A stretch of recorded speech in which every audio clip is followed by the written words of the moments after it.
6-7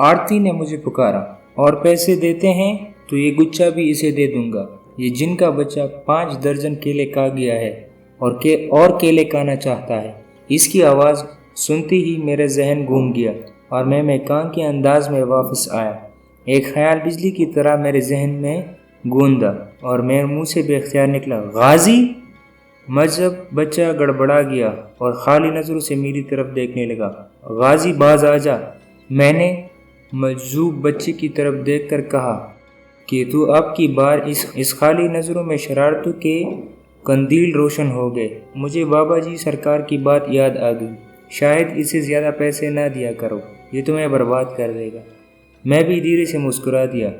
مجذوب بچے کی روپ میں غازی کھڑا تھا اور ندیروی کی طرح کیلے کھانے کے لیے مچل رہا تھا۔ میں نے منہ اس کے کان کے قریب کیا۔ غازی یار، میں جانتا ہوں تو یہ ساری سبزی منڈی بھی ہڑپ کر جائے تو تیرے ایک آنت بھی نہیں بھرے گی، مگر یار میرے پاس اب 50 روپے بچے ہیں، میں نے کل بھی پرچہ دینے آنا ہے۔ ویسے بھی تیری اس حرکت سے یہاں ترتری مچ جائے گی، شرافت سے واپس چلا جا، ورنہ بابا جی کو خبر ہو گئی تو تیرے ساتھ مجھے بھی چترول ہوگی۔ بھیا تمہاری جان روپے پیسے سے مہنگی ہے، تو 50 روپے صدقہ دے کر خوش ہو رہا تھا۔ غازی ممناتے ہوئے بولا، خیر اب تم پر قرض ہے، اگر میں وقت پر نہ آتا تو ریل کی پٹری سے تمہارے اتنے ٹکڑے نظر آتے جتنے یہاں کیلے پڑے ہیں۔ اوے شکریہ غازی، میں جان گیا تھا کہ اس کی کرامت میں تمہارا ہاتھ ہوگا۔ میں اس کے کاندھے پر ہاتھ رکھا۔ آرتی پریشان ہو رہا تھا کہ تمہارے بے احتیاطی سے یہاں دہائی مچ جائے گی۔ میں نے غازی کو سمجھایا۔ آرتی کو ہماری باتیں سنائی نہیں دی۔ غازی نے کیلوں کا گچھا واپس رکھ دیا اور بولا، اب تم جاؤ اور پیپر دے آؤ۔ یاد آیا، سورہ یاسین پڑھنا نہ بھولنا۔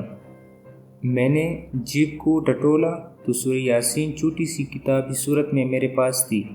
میں نے غازی کو ادھر ہی چھوڑا اور امتحانی سینٹر میں پہنچتے ہی جلدی سے غسل خانے میں گیا اور ہاتھ پاؤں صاف کر کے وضو کیا اور پھر امتحانی کمرے میں پہنچ گیا۔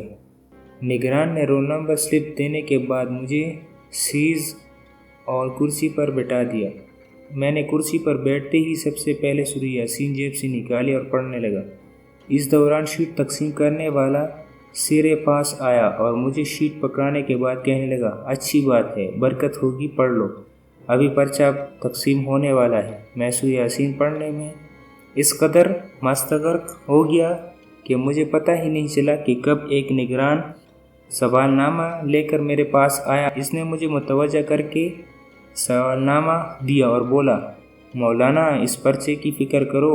میں نے ان سے سوال نامہ لے لیا اور دوبارہ سورہ یاسین پڑھنے لگ گیا۔ میں نے جب تک 3 بار سورہ یاسین مکمل پڑھ لی، پرچے پر نظر ڈالی۔ اس دوران آؤ گھنٹہ تو گزر ہی گیا ہوگا۔ نگران اور پھر سپرڈنٹ اب پریشان ہو رہے تھے کہ میں کیا کر رہا ہوں۔ اس قدر بے فکری کے ساتھ سورہ یاسین پڑھنے میں مصروف ہوں اور پرچے کی کوئی فکر ہی نہیں کر رہا۔ سچی بات تو یہ مجھ میں سوال نامے پر نظر دوڑانے کی ہمت ہی نہیں ہو رہی تھی۔ کوئی قوت تھی یا کوئی اور خیال جو مجھے کہہ رہی تھی، گھبراؤ نہیں، پڑھتے جاؤ، تمہارا پرچہ انشاءاللہ ٹھیک ہوگا۔ مگر اس خیال کے سہارے میں زیادہ دیر تک وہاں بیٹھا نہیں رہ سکتا تھا۔ مجھے پرچہ حل کرنا ہی تھا، کب تک حقائق سے نظریں چراتا۔ آخر میں نے جرات کر کے سورہ یاسین جیب میں ڈالی اور اللہ سے دعا کی، یا اللہ اس گناہگار کی عزت رکھ لینا، اس پرچے پر مجھے پاس کر دینا۔ میں نے بالآخر سوال نامے پر نظر دوڑائی۔ پہلا ہی سوال پڑھتے ہی میرا دل خوشیوں سے بھر گیا۔ اس قدر آسان سوال۔ پھر سارے سوال نامے میں 5 سوال منتخب کر کے گھڑی پر نظر دوڑائی تو معلوم ہوا کہ پرچہ شروع ہوئے تقریباً 40 منٹ گزر چکے ہیں۔ میں نے اللہ کا نام لیا اور پھر لکھنا شروع کر دیا تو ایسا لگا جیسے میرے قلم کو پر لگ گئے ہیں یا اس میں کوئی مشین فٹ ہو گئی ہے۔ اس قدر تیز رفتاری سے لکھنے کا تصور بھی نہیں کر سکتا تھا۔ بی اے میں انگریزی کے پرچے الف میں رفتار پکڑی تھی۔ پرچہ ختم ہونے میں ابھی 10 منٹ باقی تھے جب میں سارے سوال حل کر کے فارغ ہو چکا تھا اور پہلا امیدوار تھا جو فارغ ہو کر سینٹر سے باہر نکلا تھا۔ جو ہی میں سینٹر سے نکل کر سبزی منڈی کے سٹاپ پر پہنچا تو نظریں بے اختیاری سے اسے آرتی کو ڈھونڈنے لگی۔ میں اس کی ڈیرے کی طرف کیا تو وہاں ایک عجیب منظر میرا منتظر تھا۔ جا بجا کیلوں کے خالی ڈنٹل بکھرے پڑے تھے۔ میں سمجھ گیا کہ غازی اپنا کام دکھا گیا ہے۔ میں نے محسوس کیا کہ منڈی میں قدرے ویرانی ہے اور لوگ خوفزدہ نظر آ رہے ہیں۔ میں ایک آڑتی سے صبح والے آڑتی کا پوچھا تو وہ بے ساختہ بولا، نور بخش کا پوچھ رہے ہو؟ وہ جس کے کیلے جن کا بچہ کھا گیا ہے؟ مجھے کیا معلوم، میں گھبرا کر بولا۔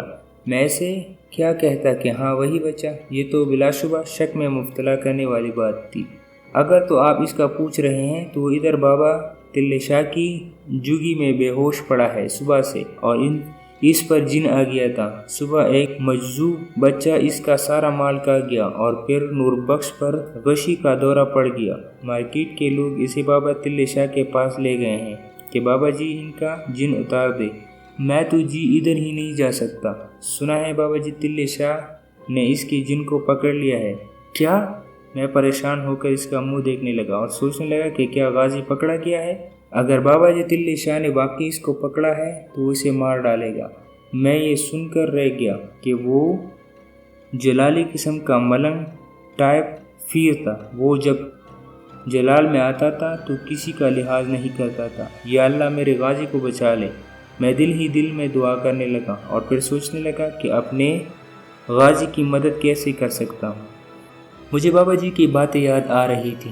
غازی جب بھی کوئی چلبلی بات کرتا یا ایسی بات کرتا کہ موڈ میں نظر آتا تو اسے ڈانٹ دیتے تھے، مگر غازی کہاں چپ بیٹھ سکتا تھا۔ اچھل کود اور چھیڑ چھاڑ اس کی طبیعت کا حصہ تھی۔ میں نے پہلی ملاقات میں اس سے کہا تھا، تمہارا نام غازی کے بجائے مستان ہونا چاہیے۔ کیوں غازی اچھا نام نہیں ہے؟ اس نے بچوں کی معصومیت لیے ہوئے انداز میں پوچھا۔ اچھا نام ہے، مگر تمہاری حرکتیں ایسی ہیں کہ تمہیں غازی نہیں کہنا چاہیے۔ تم پر جو ہر وقت شیطان کی مستی چڑھی رہتی ہے، اس لیے کہہ رہا تھا کہ تمہیں مستان یا پھر شیطان کہنا چاہیے۔ اس نے ہنستے ہوئے کہا تو وہ کھلکھلا کر ہنس دیا۔ مجھے تو یہ دونوں نام پسند ہیں، مستان اور شیطان۔ غازی چہکتے ہوئے بولا، اگر میں شیطان کہلانے لگا تو بابا جی کا غصہ دیکھنے کے قابل ہوگا۔ ارے بھائی، تم نے بابا جی کا جلال نہیں دیکھا۔ ایک بار بزرگ قسم کے عبادت گزار جن نے کسی لڑکی کو تنگ کیا تھا۔ بابا جی کو معلوم ہوا تو اس بیچارے کی کال میں بس بھر دی تھی بابا جی نے۔